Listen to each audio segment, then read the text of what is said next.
خود اپنی رہنمائی آپ کرنا یہ مشکل.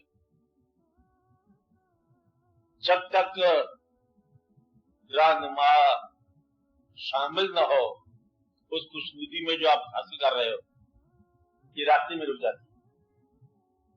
آپ آتے میں جس نے آپ کو کہا درود تاج پڑھنے کا، اس کے نام کا پڑھتے جاؤ، اپنے لیے نہ رونا شروع کر دو. جس کی خوشنودی کے لیے آپ پڑھ رہے ہو بس اسی کی خوشنودی کے لیے پڑھتے جاؤ. آپ بات سمجھ رہے ہیں نا؟ آپ اپنی خوشنودی کے لیے پڑھنا شروع ہو گئے تو اس کی ذمہ داری آپ کی اپنی ہوگی.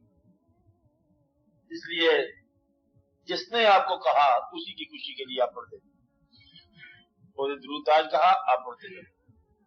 کیوں پڑھ رہے ہو؟ کہتے یہ حکم ہے میں پڑھ رہا ہوں. جس نے حکم دیا کہتے حکم دینے والے نے دیے میں پڑھ رہا ہوں. آپ بات سمجھ رہے ہیں نا؟